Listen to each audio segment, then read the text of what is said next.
Hello aficionados, Kris Baso back again from www.tobaccoworldcigars.com. This week I decided to come out with a cigar and recommend something to you all. Something that I truly enjoy, something that I add amongst the lines of the Aniversarios, great cigars like the Hemingways, Opus X, something that has special flavor, in my opinion, something that has special tobacco. The cigar I'm recommending is the Oliva Series S. It's the Special S line from Oliva. They just recently did a revamping with their company and changed all their old box styles. They used to have different boxes going with different lines that they were representing, but they switched everything to the Oliva name. They switched everything to similar style boxes, but they just changed the actual names of the cigars. They have the Oliva O, which also comes in a natural and Maduro line. They have the G, which comes in a Cameroon and also comes with a broadleaf Maduro. And then they make the Special S. This cigar, the one that I'm smoking and that I highly recommend, is the Diadema size. It is a 6x46 ring gauge. The cigar is a beautiful Preferido style cigar that has what I like to call the nipple at the front of the Preferido. It's just a beautiful style cigar. It burns real well, and as I smoke the cigar down, and hopefully this video is still going, you'll be able to see it carries a very long ash. The cigar, believe it or not, is made with a sun-grown Nicaraguan Habano wrapper, along with a beautiful Nicaraguan binder and filler added to it. The taste notes of the cigar, has a special blend of a creamy taste, but yet it has, like, in my opinion, some sort of toasty taste to it that just complements the creamy taste to the cigar. It's a medium-bodied cigar with a little bit of spice from that toastiness, but I'll tell you what, you can absolutely 110% taste that it is special tobacco. It's not your normal $5 Oliva cigar. As a matter of fact, it's not even a $5 cigar. It's in a $9 to $12 price range, various sizes, on different various sizes, but it's not their Oliva $5 cigar. It's something special that Gilbert Oliva came out with, and it's something I highly recommend. Something else I wanted to talk to you guys about before I get back to the Oliva cigar.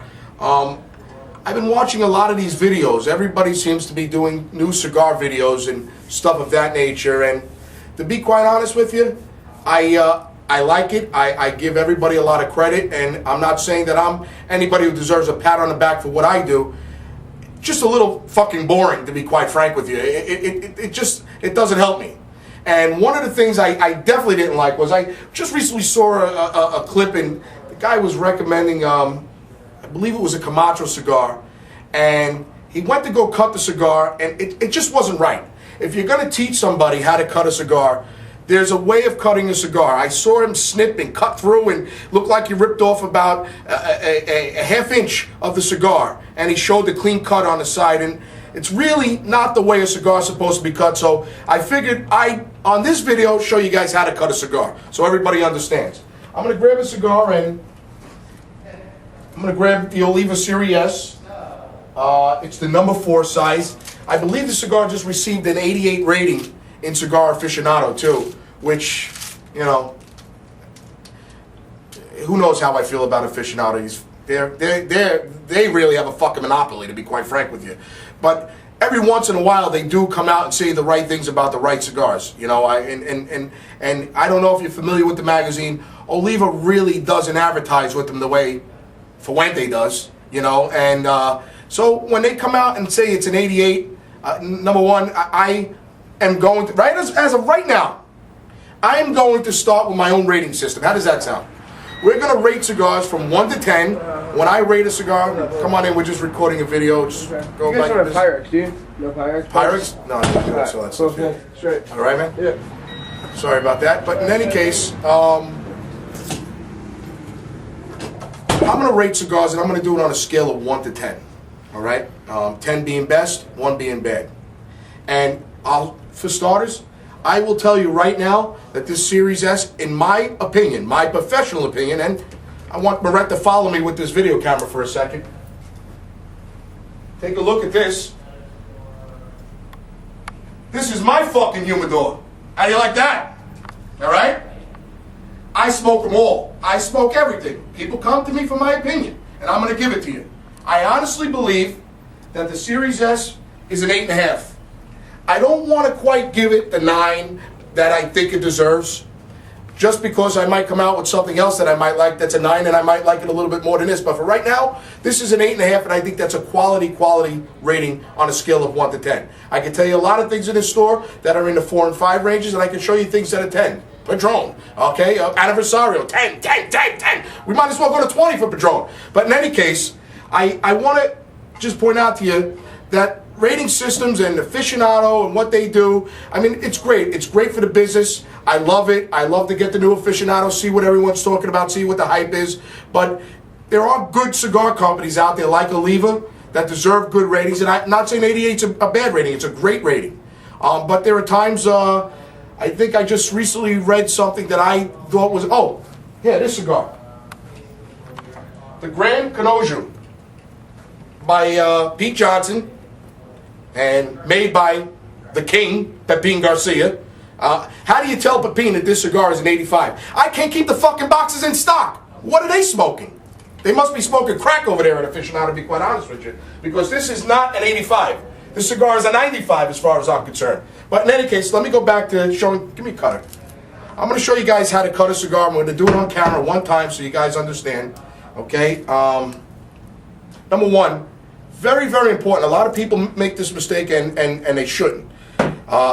When you cut a cigar, never dry cut it. Okay? Because when you get the bits and the pieces out of it, it's because the cigar is either too moist and it wasn't a clean cut all the way through, or it's too dry, and when you cut it, it's going to have fragments of the cigar drying up. But one thing you should always do before cutting a cigar is moisten the back of it. I'm not saying you got to slobber all over like craziness. I see some of these wackos do when I tell them you should moisten it up. Just put it in your mouth, moisten it up, then rub your fingers over it so you don't get spit all over somebody else's cutter if you happen to be using it. Take the cutter, and I'm going to do this, and I'm going to hope she gets nice and close here with this. This is what we call a proper cut. If you can see this, this is what we call the cap of the cigar, okay? And if this guy who was rating the Camacho, which I thought you did a wonderful job, I think you just cut way too much off. I want you to watch this most importantly. Here's the cap. From this line up is the end of the cap. You do not want to cut off the cap. The cap is what holds the capa, the wrapper on the cigar. So you need the cap there. Okay, so let me show you nice and close. You take your cutter, you go, and you don't need to be one of these people that has to put it down on the counter. Real simple. If you have steady hands, if you got nothing to be nervous about, if you haven't screwed anybody, you don't got anything to be nervous about. Here, take the cigar right there. You want to go above the line and below the cap and cut. Nice and clean. And we kept the cap on. I took off maybe an 1/8 of an inch, a 1/16 of an inch, and I left, hey, a little bit more of the $9 cigar behind the smoke. How beautiful, how smart, how brilliant. That's the way cigars ought to be cut. Anyway, I want to just touch base with you about the Oliva blend, because I just think it's that great of a cigar and something I've been smoking every day. I'm smoking myself out of inventory on it, to be quite frank with you. And I hope you guys help me to clear out the inventory on them. But in any case, if you haven't tried it, I highly recommend you go out and try it. Like I said, it's got a real rich, creamy flavor to it, along with a little spiciness that has kind of like a toast flavor. I don't know. When they describe this cigar, they say that it's blended with heavy notes of rich tobacco with creamy undertones and 8 Viola's Natural. If somebody can tell me what Viola's Natural means, we've been trying to figure it out and nobody knows here. But I can tell you it's a goddamn good cigar and it deserves to be bought. Here it is. This is the label. I want you guys to take a good look at that. Go out there and get yourself one. Whether you buy it from me or somebody else, buy it. Try it. Take my recommendation. Let me know what you think.